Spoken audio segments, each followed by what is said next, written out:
Selamat pagi jemaat, selamat hari Minggu. Shalom. Majelis jemaat, selamat datang dan selamat berbakti pada jemaat dan juga kepada saudara-saudara yang baru pertama kali mengikuti kebaktian di GKI Merisi Indah.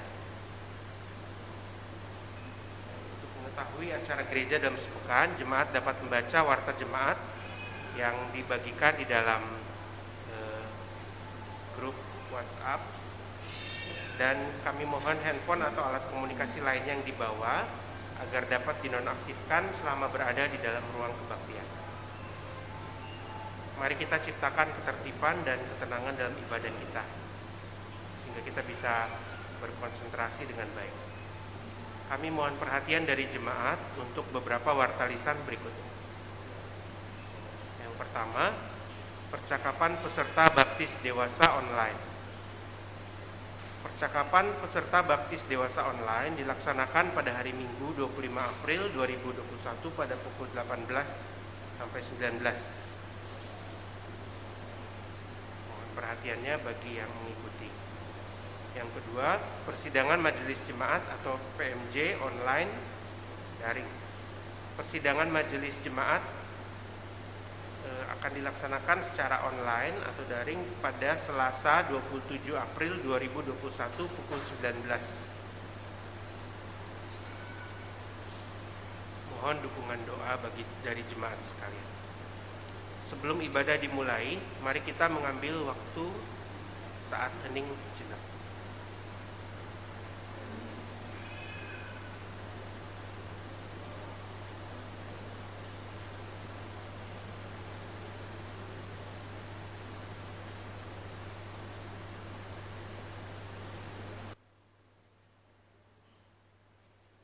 Mari kita berdiri dan kita memuji Tuhan dari Kidung Jemaat dari NKB nomor 1 bait pertama dan kedua. Hai Kristen nyanyilah.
Pertolongan kita datangnya dari Tuhan yang menciptakan langit dan bumi, yang tetap setia untuk selama-lamanya dan yang tidak pernah meninggalkan perbuatan tangannya.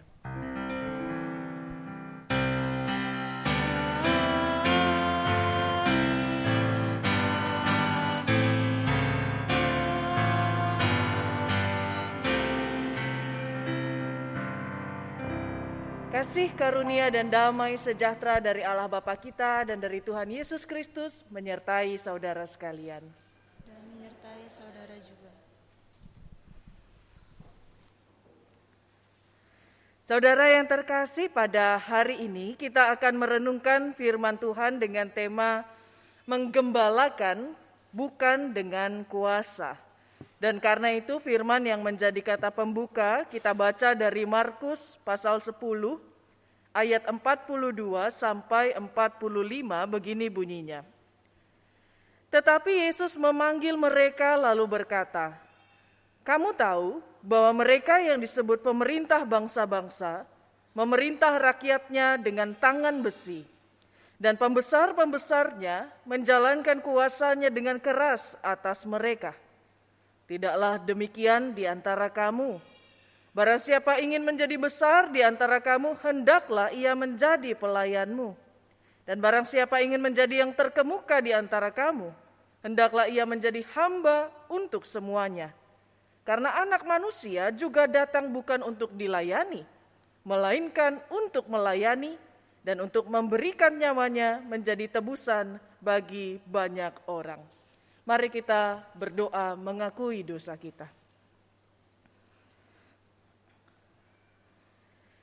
Ya Bapa, sebagai manusia kami suka kalau punya kuasa, punya jabatan, dan punya wewenang.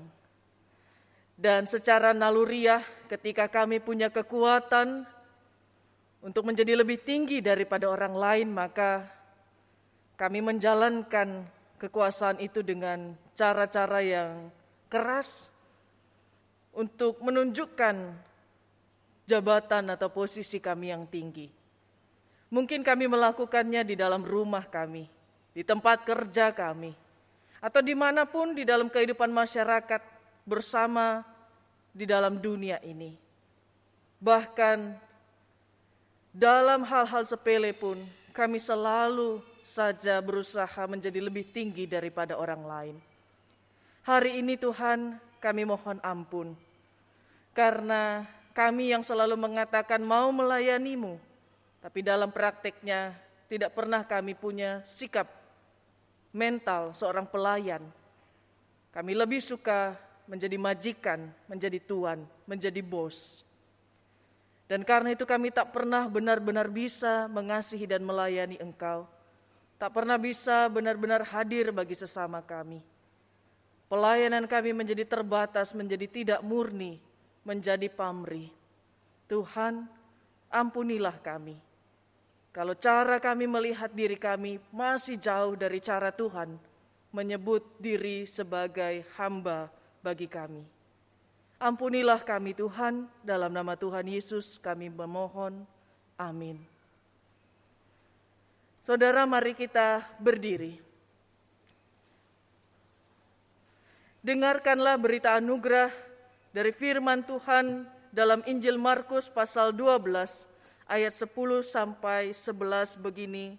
Tuhan Yesus berkata, "Tidak pernahkah kamu membaca nas ini? Batu yang dibuang oleh tukang-tukang bangunan telah menjadi batu penjuru. Hal itu terjadi dari pihak Tuhan, suatu perbuatan ajaib di mata kita." Demikianlah berita anugerah dari Tuhan.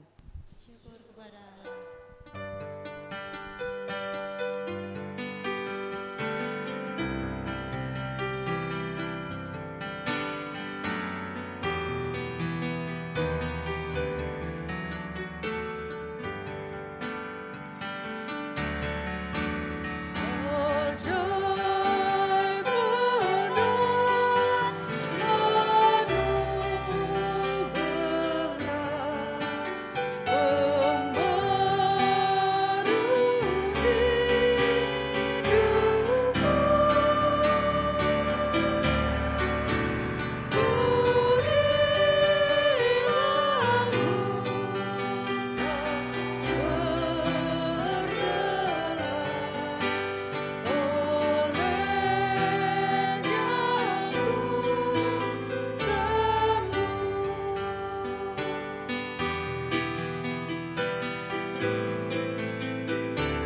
Mari kita berdoa.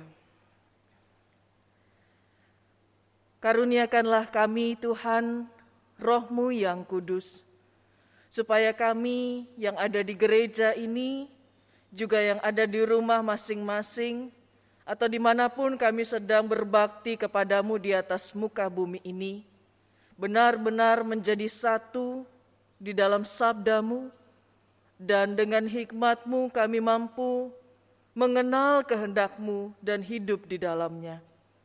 Penuhilah kami semua saat ini Bapa. Di dalam nama Tuhan Yesus kami berdoa. Amin.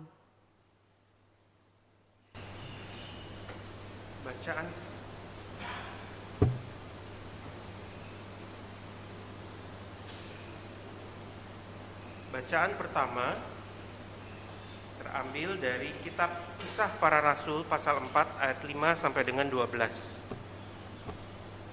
Kisah Para Rasul 4 ayat 5 sampai dengan 12 yang berbunyi demikian. Pada keesokan harinya, pemimpin-pemimpin Yahudi serta tua-tua dan ahli-ahli Taurat mengadakan sidang di Yerusalem dengan imam besar Hanas dan Kayafas, Yohanes dan Alexander, dan semua orang lain yang termasuk keturunan imam besar. Lalu Petrus dan Yohanes dihadapkan kepada sidang itu dan mulai diperiksa dengan pertanyaan ini.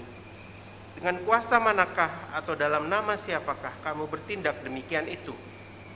Maka jawab Petrus penuh dengan Roh Kudus, hai pemimpin-pemimpin umat dan tua-tua, jika kami sekarang harus diperiksa karena suatu kebajikan kepada seorang sakit dan harus menerangkan dengan kuasa manakah orang itu disembuhkan, maka ketahuilah oleh kamu sekalian dan oleh seluruh umat Israel bahwa dalam nama Yesus Kristus orang Nazaret yang telah kamu salibkan, tapi yang telah dibangkitkan Allah dari antara orang mati, bahwa oleh karena Yesus itulah orang ini berdiri dengan sehat sekarang ini di depan kamu. Yesus adalah batu yang dibuang oleh tukang-tukang bangunan, yaitu kamu sendiri. Namun ia telah menjadi batu penjuru. Dan keselamatan tidak ada di dalam siapapun juga selain di dalam Dia, sebab di bawah kolong langit ini tidak ada nama lain yang diberikan kepada manusia yang olehnya kita dapat diselamatkan. Demikianlah sabda Tuhan. Syukur kepada Allah. Saudara, marilah kita menanggapi bacaan tadi dengan Mazmur 23. Mazmur Daud. Tuhan adalah gembalaku, takkan kekurangan aku. Ia membaringkan aku di padang yang berumput hijau. Ia membimbing aku ke air yang tenang. Ia menyegarkan jiwaku. Ia menuntun aku di jalan yang benar oleh karena namanya. Sekalipun aku berjalan dalam lembah kekelaman, aku tidak takut bahaya, sebab Engkau besertaku. Gadamu dan tongkatmu, itulah yang menghibur aku. Engkau menyediakan hidangan bagiku di hadapan lawanku. Engkau mengurapi kepalaku dengan minyak, pialaku penuh melimpah. Kebajikan dan kemurahan belaka akan mengikuti aku seumur hidupku, dan aku akan diam dalam rumah Tuhan sepanjang masa. Bacaan kedua diambil dari surat 1 Yohanes pasal 3 ayat 16 sampai dengan 24.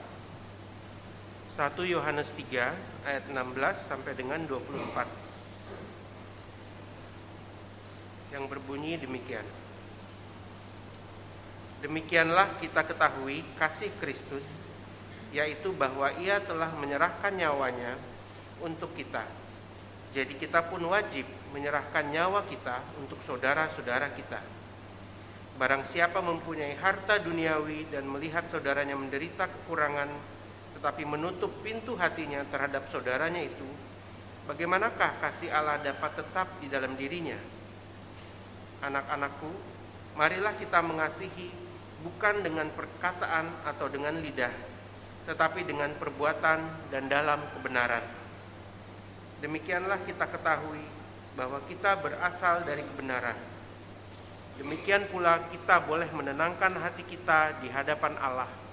Sebab jika kita dituduh olehnya, Allah adalah lebih besar daripada hati kita serta mengetahui segala sesuatu.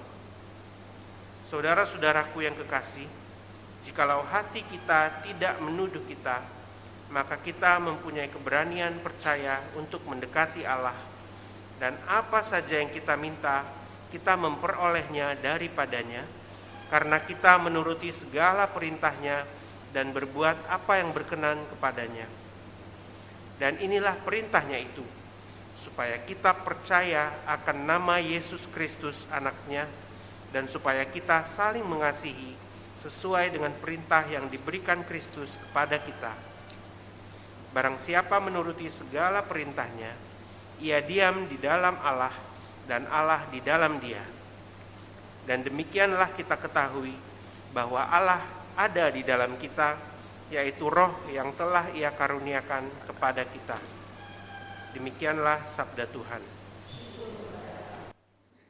Bacaan Injil kita buka dari Yohanes pasal 10 ayat 11 sampai 18. Begini bunyi firman Tuhan. Akulah gembala yang baik. Gembala yang baik memberikan nyawanya bagi domba-dombanya. Sedangkan seorang upahan yang bukan gembala dan yang bukan pemilik domba-domba itu sendiri, ketika melihat serigala datang, meninggalkan domba-domba itu lalu lari, sehingga serigala itu menerkam dan mencerai-beraikan domba-domba itu. Ia lari karena ia seorang upahan dan tidak memperhatikan domba-domba itu. Akulah gembala yang baik, dan aku mengenal domba-dombaku, dan domba-dombaku mengenal aku. Sama seperti Bapa mengenal aku, dan aku mengenal Bapa, dan aku memberikan nyawaku bagi domba-dombaku. Ada lagi padaku domba-domba lain yang bukan dari kandang ini.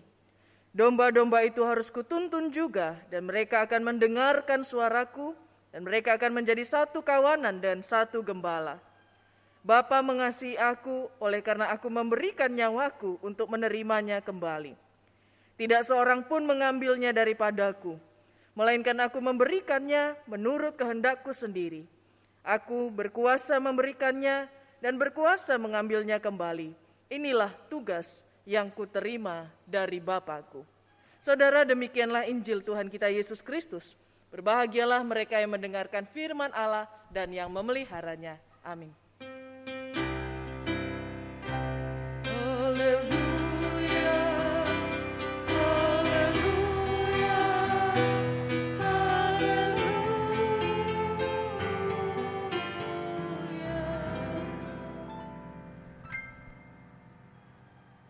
Saudara, ada sebuah kebaktian penghiburan yang dilakukan di gereja karena yang berpulang adalah seorang bapak penatua. Nah, di dalam kebaktian itu cukup aneh karena banyak orang yang hadir, ya, dan kemudian banyak juga yang mengantri untuk memberi kesaksian tentang pengalaman bersama dengan almarhum. Dan ketika kesaksian itu diceritakan, pendeta dan para penatua lain kaget. Kenapa? Yang diceritakan seolah-olah seperti orang lain. Bapak penatua yang mereka kenal kalau dalam persidangan majelis jemaat, dalam rapat-rapat itu diam, tidak banyak bicara, tidak suka berdebat. Ya. Ide-idenya, gagasannya juga tidak ada yang cemerlang begitu. Dan kalau diminta untuk tugas-tugas yang rumit, biasanya tidak sanggup lalu mempersilahkan rekan yang lain. Dan rekan-rekan lain itu memaklumi, maka ya cuma diberikan tugas-tugas sederhana saja. Tapi kemudian dalam kesaksian itu, di dalam kebaktian penghiburan, orang-orang begitu bersyukur luar biasa bisa mengenal beliau. Ada yang mengatakan bahwa setiap kali ke gereja justru kangen. Kalau belum ketemu Bapak itu belum sah ke gereja. Karena selalu disambut dengan senyum hangat dan ramah. Ada juga yang mengatakan bahwa almarhum Belani bersedia mengantar ketika ada keluarga yang punya anak sakit dan harus ke UGD tengah malam, mereka pertama teringatnya kepada almarhum. Karena apa? Karena almarhum pasti bersedia menolong. Dan betul, diantarkan ke UGD tengah malam. Bahkan ada juga orang yang berkata bahwa dia batal bunuh diri karena nasihat dari almarhum. Ada juga orang yang bersaksi dalam kebaktian itu bahwa dia menjadi percaya pada Kristus karena dia pernah satu ruangan di opname di rumah sakit bersama dengan almarhum, dan almarhum mendoakan dia di dalam nama Kristus. Dan semenjak itu sakitnya sembuh. Belum lagi ditambah ada rombongan-rombongan dari panti asuhan, panti werda, macam-macam yayasan yang datang untuk mengucapkan terima kasih dan bercerita tentang pertolongan dan kebaikan dari almarhum yang sudah dilakukan bertahun-tahun lamanya. Pendeta, penatua, dan jemaat yang lain kaget. Mereka mengira bahwa Bapak ini orang biasa. Tidak pernah diharapkan darinya sebuah karya pelayanan yang hebat. Dia tidak punya gelar akademis, tidak punya jabatan atau wewenang yang membuatnya berkuasa. Dan dia bahkan tidak punya harta berlebih, cukup saja. Dia juga tidak punya wibawa saat bicara, karena itu lebih banyak diam dia. Tapi justru dalam kebaktian penghiburan itulah tampak dan terbukti bahwa dia sudah melakukan banyak karya-karya hebat yang bahkan orang lain belum tentu bisa. Ada begitu banyak hidup yang disentuh olehnya. Ada begitu banyak orang-orang yang menjadi mengasihi Tuhan, yang percaya pada Tuhan karena pelayanannya. Beliau sudah sungguh-sungguh menjadi wajah Kristus yang penuh kasih di dalam hidupnya. Nah saudara, hari ini bacaan firman kita dari Injil Yohanes adalah ayat yang sudah sering dikhotbahkan. Tuhan Yesus berkata, "Aku adalah gembala yang baik." Saya mau mengajak kita berpikir bahwa jangan pakai versi Mazmur 23 ketika membaca Yohanes 10 ini. Mazmur 23 ketika dikatakan Tuhan adalah gembalaku. Pada zaman itu gembala profesi yang biasa, dihormati karena melambangkan kekuatan kepemimpinan. Tapi berbeda zaman Tuhan Yesus, saudara. Gembala pada zaman Tuhan Yesus adalah kasta yang terendah, yang sama dengan pemungut cukai, pelacur, dan orang-orang berdosa lain pada zaman Tuhan. Kalau kurang jelas, Bapak Ibu bisa buka YouTube kita lagi tanggal 24-25. Saya dan Pak Gun khotbahkan tentang gembala di zaman Tuhan Yesus itu waktu hari Natal. Panjang lebar diceritakan betapa hinanya gembala itu. Maka dalam Injil Yohanes, Tuhan Yesus mengambil resiko ketika dia menunjukkan, menjelaskan siapa dirinya. Dia mengatakan, "Akulah gembala." Orang yang dengarnya pasti tidak akan terbayang, wah pemimpin yang ngayomi, yang melindungi, enggak. Yang terpintas pertama, gembala, kok hina sekali. Ya sebaik-baiknya gembala ya gembala. Pendosa yang tidak pernah datang kepada Allah, yang hidup selalu dalam keadaan najis. Orang yang dipandang remeh oleh masyarakat pada waktu itu, yang dibuang. Tapi Tuhan Yesus memilih, "Akulah gembala yang baik. Akulah gembala."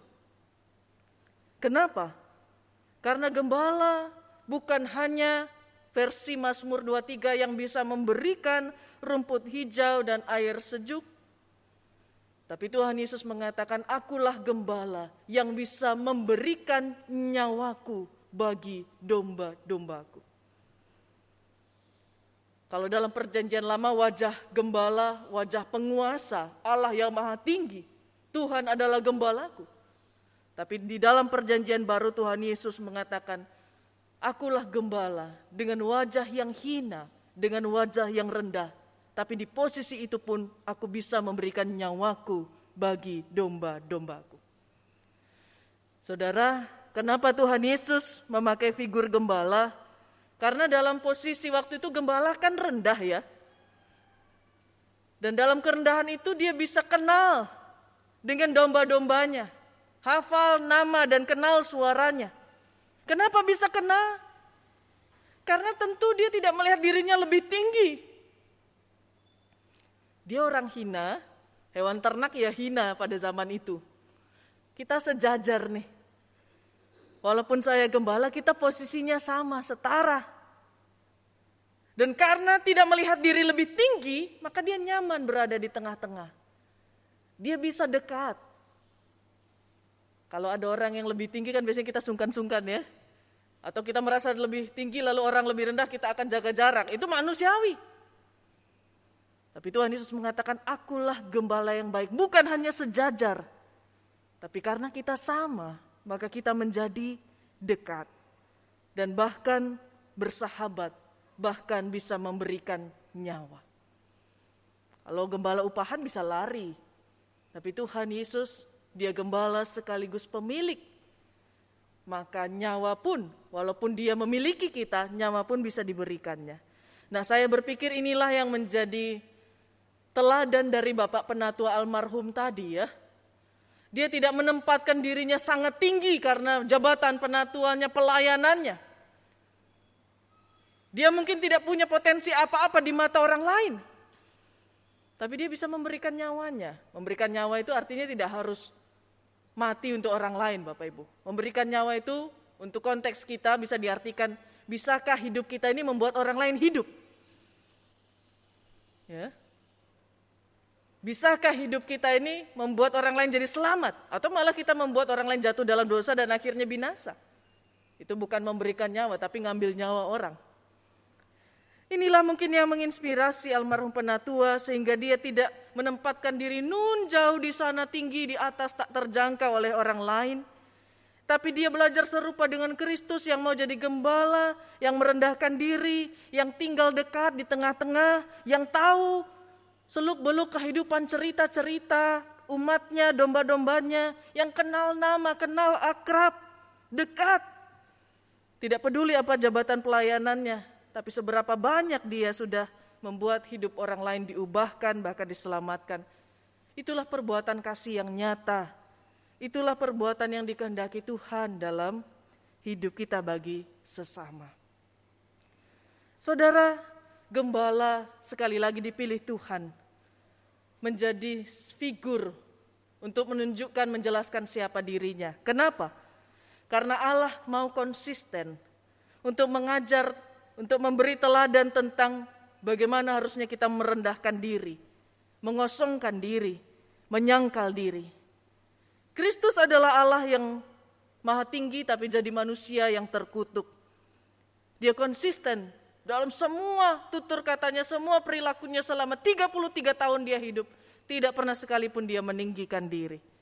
Kita kadang-kadang bisa merendah, kadang-kadang ya bablas, meninggikan diri, nginjak orang bisa. Di satu sisi kita bisa melayani luar biasa, servis luar biasa.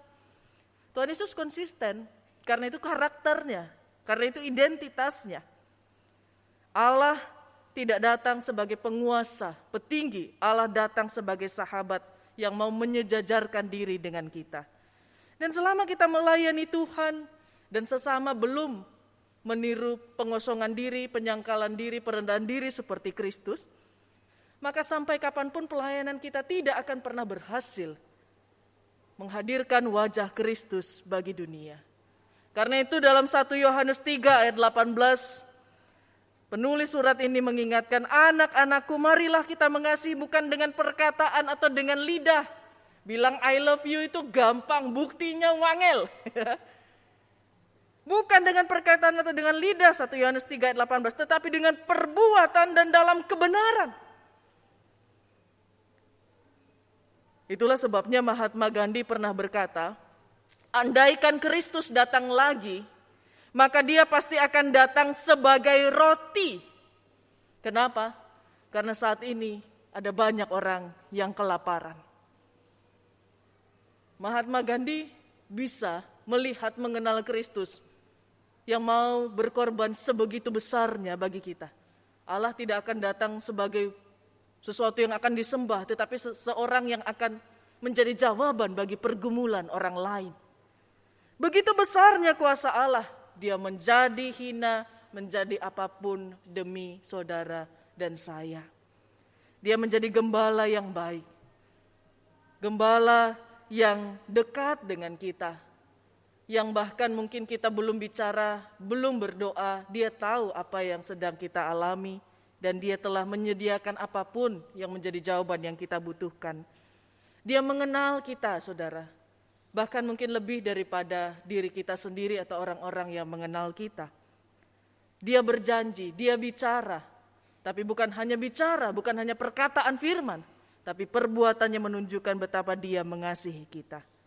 Nah, yang patut kita renungkan pada hari ini, pertanyaannya bagi kita, jika Allah adalah pemilik sekaligus gembala, dan jika gereja adalah domba-domba Allah, maka siapa saudara dan saya? Di mana posisi saudara dan saya? Kalau kita melihat sikap kita yang selama ini, perbuatan kita yang kita lakoni sebagai anak Tuhan, maka kita sedang memposisikan diri sebagai apa? Sebagai siapa? Kalau Bapak Ibu ditanya seperti rasul-rasul tadi di Kisah Para Rasul, kamu melakukan itu dengan kuasa siapa? Dengan kuasa mana? Apa jawab Bapak Ibu, Saudara dan saya? Oh, dengan kuasa Kristus. Kristus kan merendahkan diri, tapi kok saudara malah ninggikan diri. Jangan-jangan bukan dengan kuasa Kristus ya. Katanya domba, tapi kok ngalah-ngalahi gembala. Ya, itulah yang terjadi. Di GKI, saudara, kita memahami bahwa semua orang, saudara dan saya adalah domba. Karena itu para pemimpin jemaat tidak pernah suka dipanggil sebagai gembala. Ada program sekarang namanya Sapaan Gembala ya di YouTube dari Sinode GKI. Itu bukan sapaan dari yang khotbah, yang renungan, bukan. Sapaan firman Tuhannya. Gembala itu firman Tuhannya, bukan yang bawa renungannya. Agak gimana gitu kalau pendeta disebut sebagai gembala kalau di GKI. Bukan budaya kita, ya. Karena kita adalah domba. Ketika ada pemimpin, mereka hanyalah domba yang sedang belajar untuk meneladani sang gembala, menggembalakan domba-domba lainnya. Hanya satu gembala kita, yaitu Kristus. Kita hanya domba yang menggembalakan domba. Itu relasi kita yang dikehendaki oleh Kristus. Karena itu, apakah saudara masih meragukan diri sendiri atau meragukan orang lain? Bahwa kuasa Allah, bahwa panggilan Allah tidak bisa memampukan kita atau memampukan orang lain untuk bekerja, melakukan pekerjaan-pekerjaan Allah. Kalau kita yakin bahwa Tuhan adalah gembala kita, pemilik kita, dan kita adalah dombanya, saudara kita adalah dombanya, kita akan percaya diri kita bisa melayani. Orang lain tidak akan kita lihat sebagai underdog ya, sebagai orang yang diremehkan. Tapi orang yang akan bisa melayani, kenapa? Bukan karena saya hebat, bukan karena dia hebat. Karena Tuhan ada di dalam kita, ada di dalam dia. Dalam 1 Yohanes tadi, karena roh Allah sudah diberikan kepada dombanya. Kalau saudara tidak percaya diri, kalau saudara meremehkan orang lain, tidak percaya pada kemampuan orang lain untuk melakukan pekerjaan Allah, saudara sebenarnya sedang tidak percaya pada Allah. Kalau saudara di dalam gereja masih bilang, kalau dia mah gak bisa kerja, gak bisa pelayanan, gak usah diajak. Saudara sedang menyingkirkan Kristus yang sedang bekerja di dalam dia untuk melayani dunia ini. Orang-orang yang dibuang, orang-orang yang dipandang sebelah mata justru menjadi batu penjuru, itu firman Tuhan. Orang-orang yang dianggap gak bisa apa-apa justru mungkin dipakai Allah luar biasa, lebih daripada kita yang punya segalanya. Karena itu saudara, percayalah, kita punya gembala. Gembala kita itu sangat baik. Dan dia juga mengasihi domba-dombanya. Karena itu kita pun wajib untuk mengasihi domba-domba Allah. Mengasihi dunia ini, bahkan bisa memberikan nyawa kepada domba-domba Allah itu. Percayalah, akulah gembala yang baik, kata Tuhan. Kita punya gembala yang baik. Jadi tolong, jadilah domba yang baik juga. Amin. Saat hening bagi kita.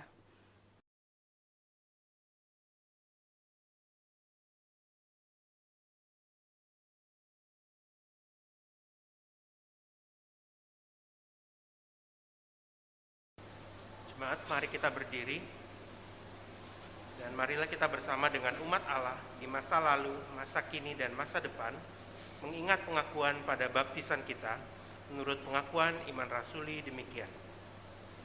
Aku percaya kepada Allah, Bapa yang Maha Kuasa, Khalik langit dan bumi, dan kepada Yesus Kristus, anaknya yang tunggal Tuhan kita, yang dikandung dari Roh Kudus, lahir dari anak darah Maria, yang menderita sengsara di bawah pemerintahan Pontius Pilatus, disalibkan, mati dan dikuburkan, turun ke dalam kerajaan maut. Pada hari yang ketiga, bangkit pula dari antara orang mati, naik ke sorga, duduk di sebelah kanan Allah, Bapa yang Maha Kuasa, dan dari sana ia akan datang untuk menghakimi orang yang hidup dan yang mati.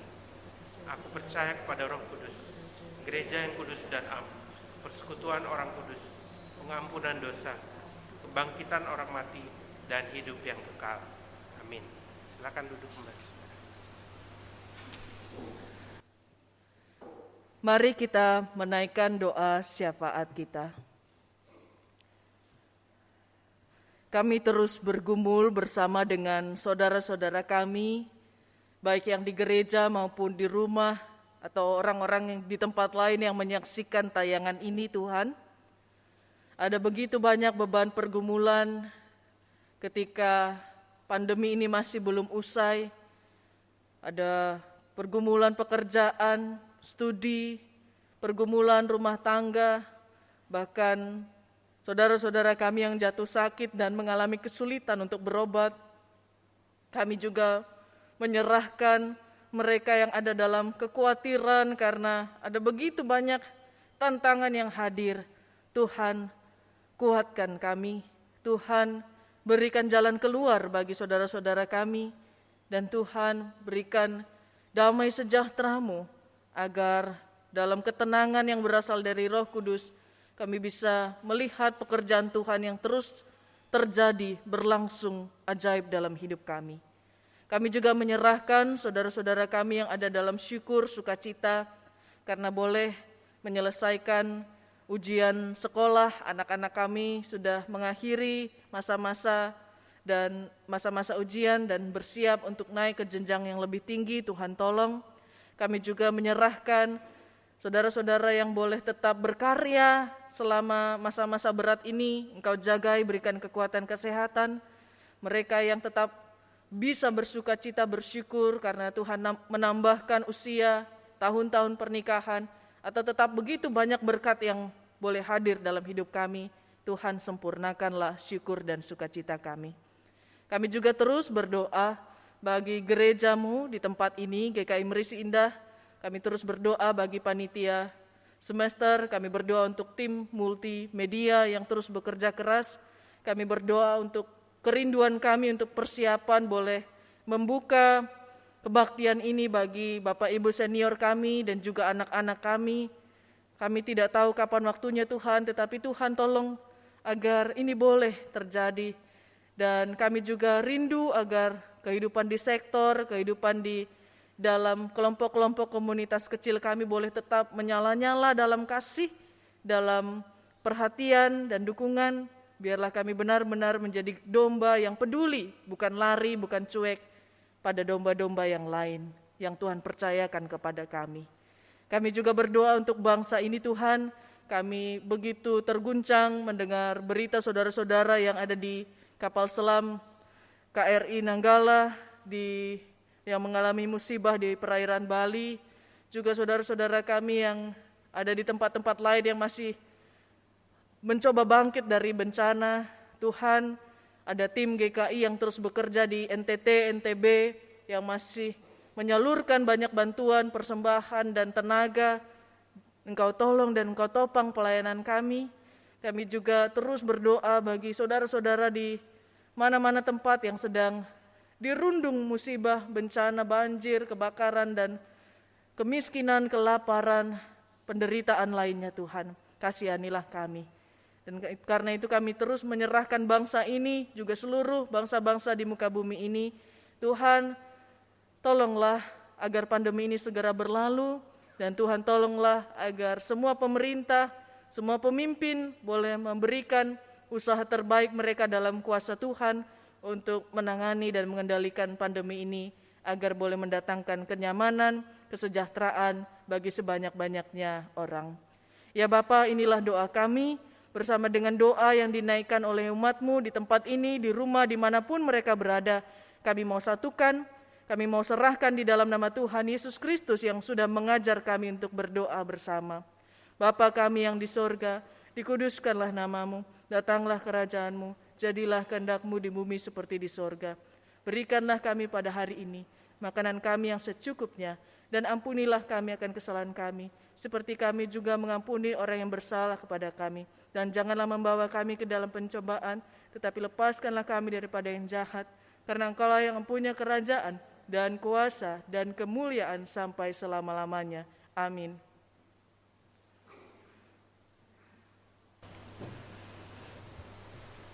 Jemaat, kita akan mengungkapkan syukur kita dengan memberikan persembahan syukur. Nas persembahan hari ini terambil dari surat 2 Korintus pasal 8 ayat 3 sampai dengan 4 yang berbunyi demikian. Aku bersaksi bahwa mereka telah memberikan menurut kemampuan mereka, bahkan melampaui kemampuan mereka. Dengan kerelaan sendiri, mereka meminta dan mendesak kepada kami supaya mereka juga beroleh kasih karunia untuk mengambil bagian dalam pelayanan kepada orang-orang kudus. Bagi jemaat yang belum memberikan persembahan dapat dimasukkan ke dalam amplop yang telah dipersiapkan dari rumah dan dapat dimasukkan ke kotak persembahan yang telah disediakan di area depan gereja setelah kebaktian ini selesai. Atau persembahan juga dapat ditransfer melalui nomor rekening GKI Merisi Indah, atau bisa juga dengan scan barcode GKI Merisi Indah yang sudah tersedia di sandaran kursi. Mari kita memberikan persembahan syukur kita dengan muji Tuhan dari NKB nomor 133. Syukur padamu ya Allah.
Kami bersyukur Tuhan untuk kesempatan kami boleh mengungkapkan syukur kami. Kiranya hati kami penuh dengan rasa syukur dan terima kasih hanya kepadamu Tuhan, karena penyertaan yang senantiasa ada di dalam hidup kami. Ini hidup kami Tuhan, dan juga kami ungkapkan melalui persembahan yang sudah terkumpul.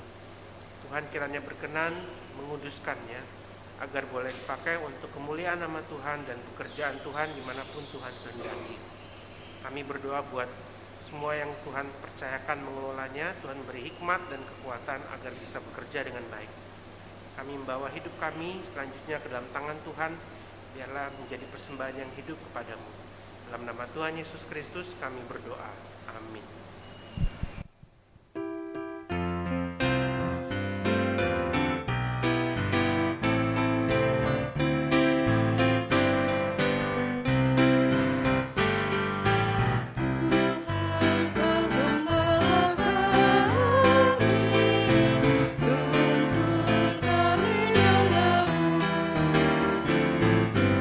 Bila kami menikmati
Saudara pergilah dalam damai sejahtera untuk melayani Allah, jadilah saksi Kristus. Syukur kepada Allah. Kini terimalah berkat Tuhan.